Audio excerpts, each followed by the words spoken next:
One greetings with the high 10 is Everyday Shenanigans. I'm bringing you updates today. This is pertaining to stories I've already brought you. I do not have an update pertaining to Sharteria Waite out of Houston, Texas, but I do have information pertaining to the young lady who was an Instagram model, and they had a balloon release and a visitation for her last week, and I'm sorry I'm a couple days late with the information, but KHOU 11 is the source.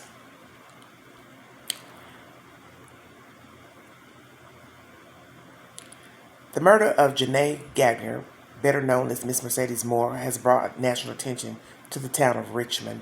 Rapper Cardi B called the popular Instagram model a sweetheart. She was found strangled in her apartment Sunday. The suspect accused of killing her, Kevin Okorto, killed himself, police said. Richmond Police Lieutenant Lowell Ninus said their investigation continues. Her social media presence was undeniable. She was on multiple platforms and had amassed more than 2 million followers and fans on Instagram alone. Lieutenant said they have determined to bring closure to her family. It includes answering their biggest question. We know what happened. We know when. We just want to know why, he said. He said they wouldn't comment further about the investigation, but urged people to be careful while using social media. People still can identify you, he said. Somewhere in the process of setting up your site, you used your real name. You used information that people have access to, whether you believe it or not. Well said. He said it's easier to find where a photo was taken than most think. When you post pictures on social media, there is a tracking on the camera that can tell you where that picture was, especially from cell phones, Lieutenant Ninus said. He said those with a huge social media presence may have a hard time vetting every person that follows them. You do have protections in there if you set them up. Keep your site private. Don't allow people in. Request who your friends are. Let them request to be a friend. You have to approve it, he said. He said taking the extra steps can help people stay safe. Her family has set up a GoFundMe page. Her friends also held a balloon release 7:30 on September 3rd at the Terry Hershey Park, 15200 Memorial Drive in Houston. Gagner's public visitation will be held at 10 a.m. to 1 p.m. Saturday at Davis Greenlaw Funeral Chapels and Cemeteries, 3900 B.F. Terry Boulevard in Rosenberg, and this was last week. According to the funeral home's website, the family sincerely thanks each and every one for their prayers. Condolences flow as an expression of kindness intended during the untimely and unnecessary death of our beloved one. Please continue to keep our family in prayer, and it is our prayer that God continues to bless you. Amen. This is by KHOU 11. So there have had visitation and balloon release last week. The most interesting part about this story is what the lieutenant said. You can be found. Things that's in your background can be seen. Information is in your phone. And it is true. When you go into Google, Google gives you the date. It gives the location of where the photograph was taken. So someone could get a hold of your phone, and you may have told them you lived over here. But if they got a hold of your phone, it can show you actually where the picture was taken, which city. And those are things that people really don't think about, because you're not thinking that someone's going to take your phone, look at your phone, have access to your phone. And a lot of people have their phones on lock, and it's possibly a good idea to have that, but it's still information inside of that device that can be infiltrated. Just like your identity stolen, people get a hold of your credit card information, different things, debit card, buy things in your name. Do you understand what I'm saying? And you're sitting here trying to figure out, hey, I don't have my wallet out, my ID out, because there are hackers or people who are crafty. Perhaps this guy is one of those people. I do not know. But I know that, as he stated, once you use your government name on a site, all bets are off. And I tell you all that who watch my channel. Do not use your government name in the chat and on YouTube. Use a pseudonym, nickname, something. Don't use your real name. And I don't even recommend it on Instagram either or Facebook, due to the fact that other people watch those sites as well. Look at your photographs, your pictures, your public things, your personal things you're saying, and you can be found. Because once you put your government name up there and put your location, where you live, and God forbid where you work, that is a recipe for disaster. So just a little bit of information for those of you who are on social media platforms. Prayers to her family, praying for healing to this family. And as the lieutenant says, they know everything except for the why. Why did he choose her? How did he get to her? And naturally, they have that information, and they will reveal that when it is the appropriate time. And thank you for joining me.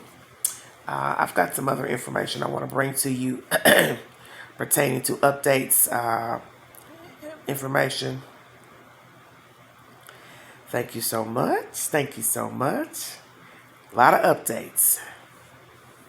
And if you're following the R. Kelly trial, please go into the queue and find my latest video, which I just uploaded pertaining to the information pertaining to the federal trial that is in New York.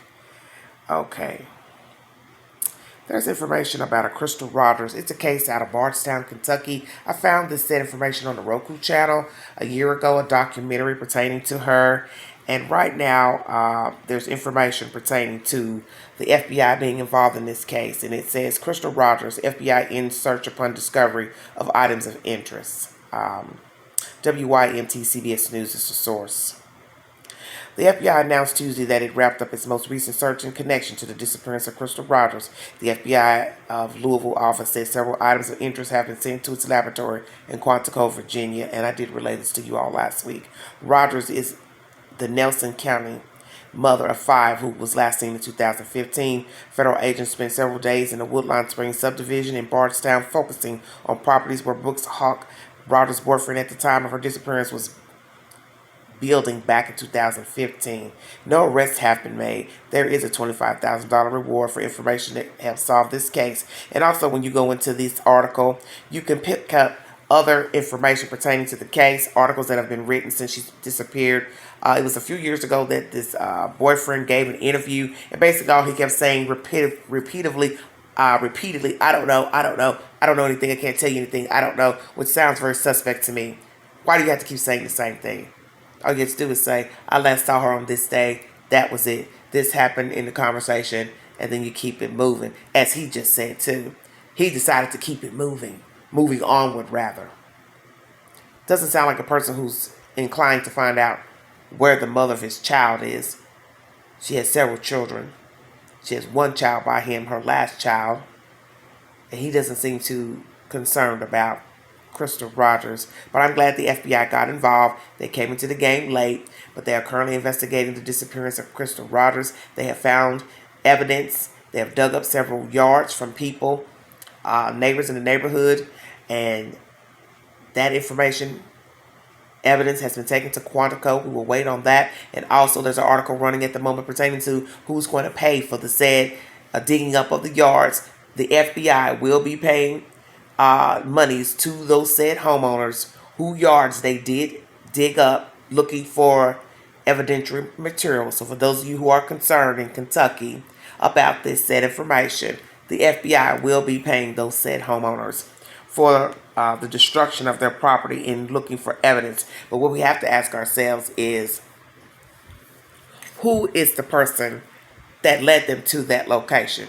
Or did they just decide, well, we're going to tally up all the information, properties he's bought, places he's bought, things he's done, things he's purchased. Oh, he bought some homes.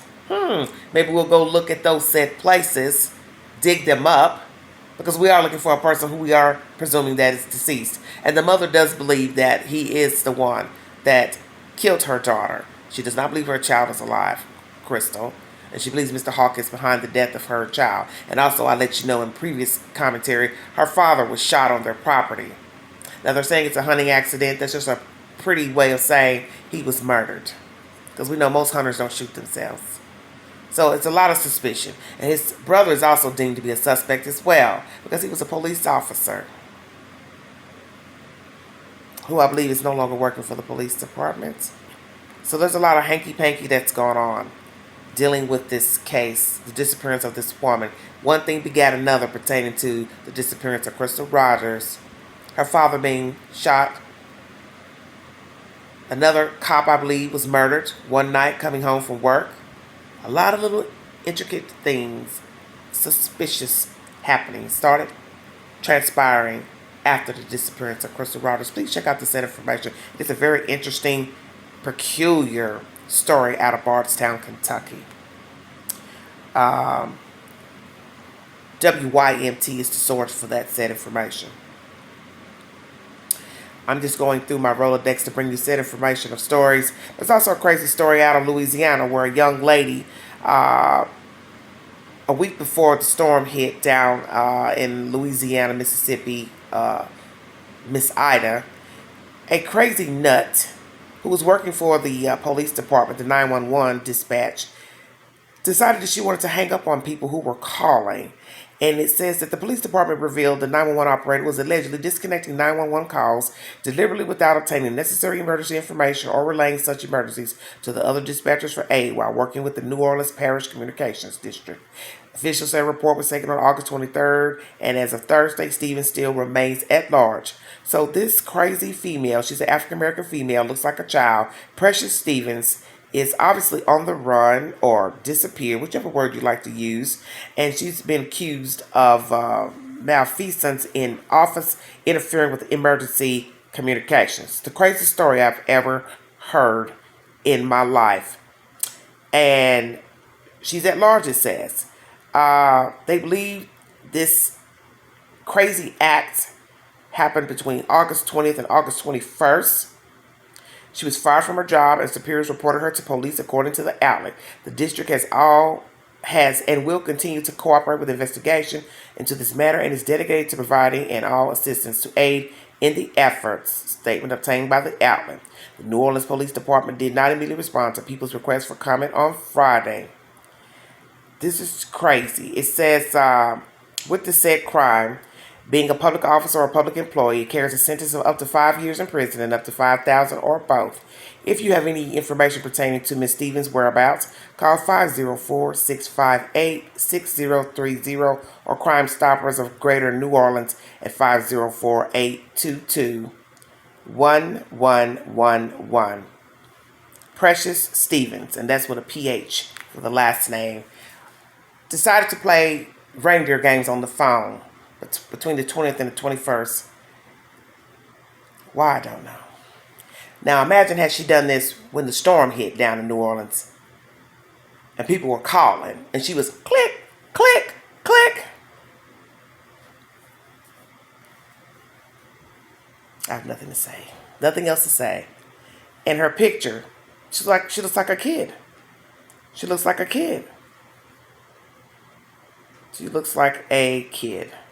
This is the craziest thing I've ever seen. Okay. All right. So,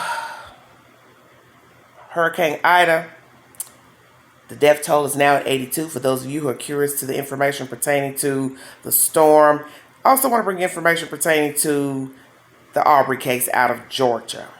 AJC.com is the source. This is the Atlanta Constitutional Journal. Former Glenn D.A. Johnson arrested after indictment linked to Arbery case. Former District Attorney Jackie Johnson, who was indicted last week for alleged misconduct in the aftermath of the Amaud Arbery shooting, turned herself in at the Glenn County Sheriff's Office on Wednesday morning and was booked into jail in Brunswick. She was then released from the Glenn County Detention Center on her own recognizance, meaning she did not have to post the $10,000 bond listed on her booking sheet. How convenient. Again. A grand jury indicted the former Brunswick Judicial Court prosecutor last Thursday on 2 counts, following an inquiry into GBI that had been called for by Georgia Attorney General Chris Carr. Johnson is charged with obstruction of a police officer, which is a misdemeanor. On the day of February 23, 2020 shooting, the indictment says she allegedly instructed 2 Glenn County police officers not to arrest Travis McMichael, the man who shot and killed Arbery. She is also indicted for allegedly violating her oath of office, a felony, for showing favor and affection to Greg McMichael, who is Travis McMichael's father and is also charged in the case. Johnson failed to treat Amaud Arbery and his family fairly with dignity, the indictment states. So she basically told 2 officers not to arrest Travis McMichael, the man who shot and killed Arbery, and show favor to Greg McMichael, who is Travis's father. Johnson could not be reached by phone Wednesday, and she did not respond to a text seeking comment. Her attorney, John Ossock, did not respond to a message seeking comment either. Johnson, 49, lost her bid for re-election last November after facing sharp criticism and calls for her ouster over the way she handled the Arbery case. And when you see a set photo of the Caucasian woman, she looks way older than 49, because Queen is 50. Shut up.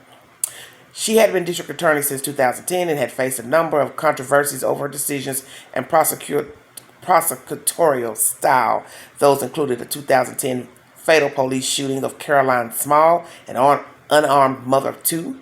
A graphic dash cam video showed a barrage of bullets fired by two Glenn County officers sprang across the windshield of Small's car. Johnson was accused of favoring the local police and stirring a local grand jury that cleared the officers.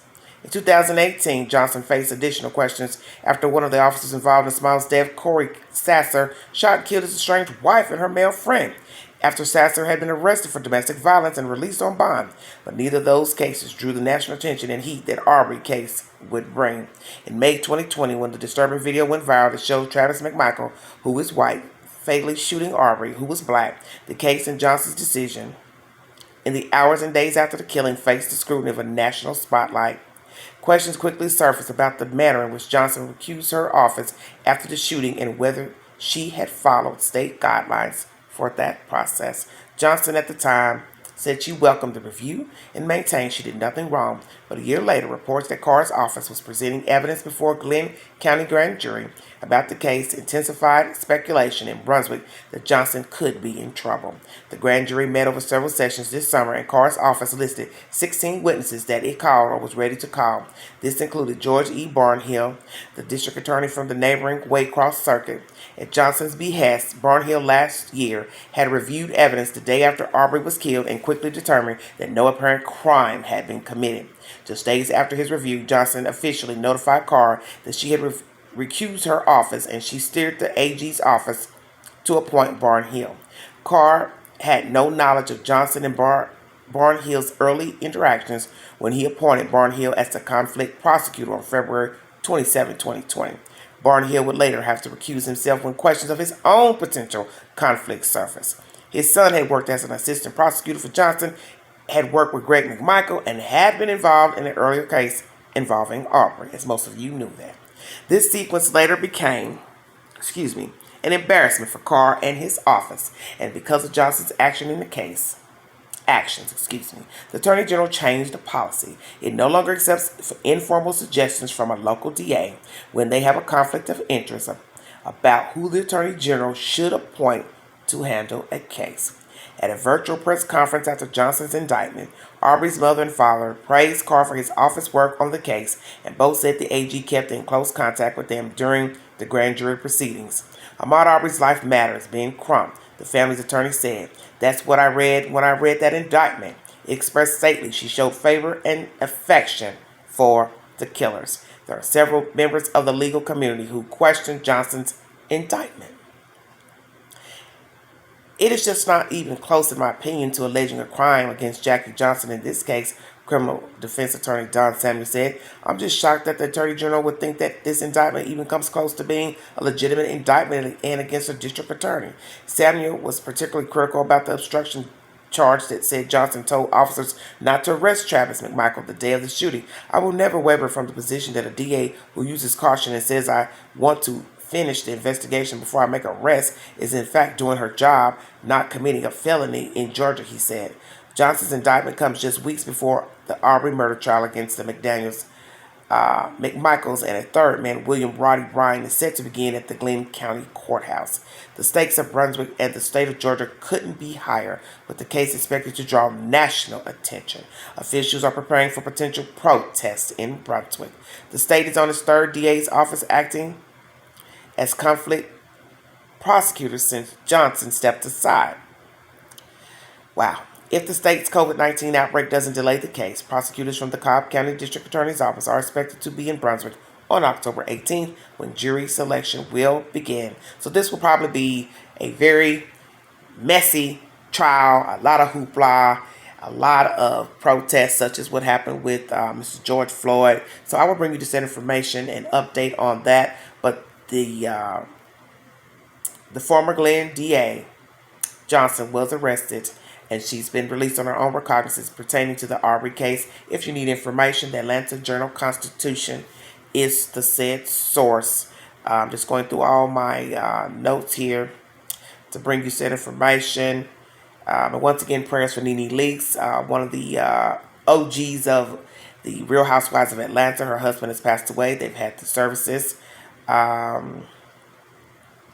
Just want to make sure I get all this. And also now it's been said about Louisiana has revoked the licenses for the nursing homes that sent the residents to a warehouse during Ida. And another crazy situation is coming out of South Carolina pertaining to Alex Murdaugh. It says he was pushed out by his company to resign for improprieties.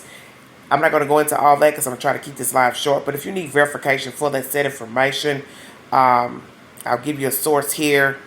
He was shot in the head, and his wife and son were murdered. His another son standing trial for a boating accident pertaining to a young lady that died on a boat. And now he's been shot in the head, allegedly trying to change a tire. So what is the truth? Now that he's been outed from his company, law firm, we have to ask ourselves, is this a setup? Did he set up his wife and child because he knew he was going to be going down?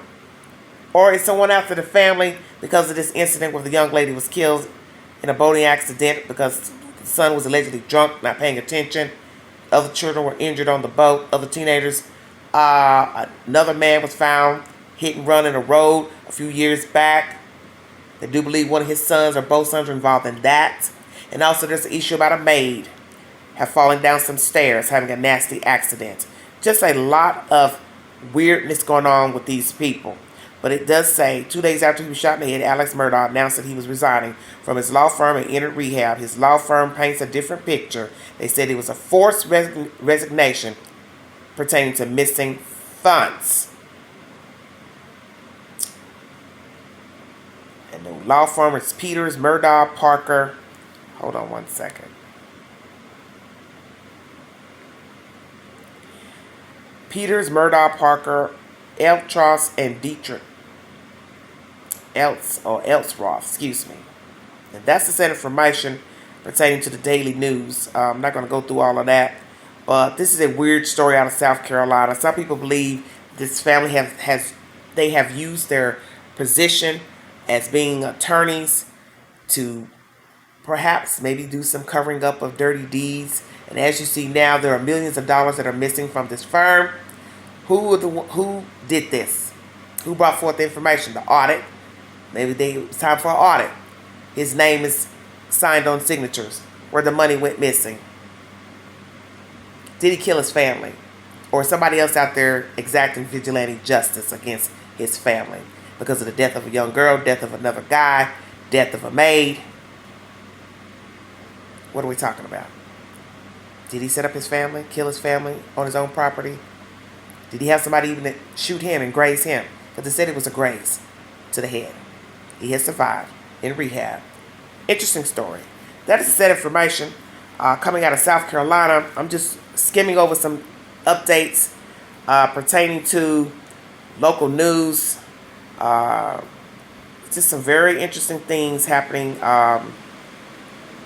here in America. But I just wanted to bring you all these said stories because it's getting a little bit out of control right now with everything going on in the world. So prayers for our people in New Jersey, New York, Mississippi, Louisiana, Alabama. I'm trying to make sure I'm bringing all the updates that I wanted to bring to you pertaining to everything. But this is just some crazy nonsense. But this story in South Carolina, please check it out. It's a very interesting story.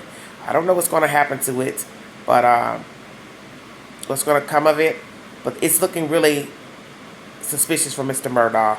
I don't know what he's done besides stealing money. But has he covered up things that his children have been involved in, his sons, pertaining to the death of a hit and run, the death of the girl on the boat, and this maid that has come into fruition. Just a lot of craziness. I'm going to cut this live short, but I want to thank you all for joining me. If you want to donate to the channel, $Big Angie 129 Cash App. Also, a friend in Louisiana is in need. Carlos P. He and his sister are in need. They're trying to transition into a new place, and they need a lot of things. Everything was ruined in the home. His Cash App is $Los55 Perry if you want to donate. He also has several dogs that are in need in Louisiana and Tennessee. 2 are in a shelter here in Tennessee. So he has a lot going on. And I will put it in the description box of this video. Prayers for everyone around the world. Prayers especially for the people, the Ida victims from the hurricane. And just pray for these people and pray for Carlos and his sister. They really need your help right now. And they need your prayers. And everyone affected needs your prayers. I want to thank you all for joining me. When I get more updates to the said stories, I will bring you the update. Please follow my content pertaining to R. Kelly and all my other updates. They are in the queue if you need to watch, like, share, subscribe. New subscribers, thank you. Warm greetings. And also go to my community post for said updates to stories around the world, breaking news, various topics. Thank you for joining me. And movie of the week is A Dark Place. Please check it out. I'll be back with more news and updates. This is Everyday Shenanigans. Thanks for joining me.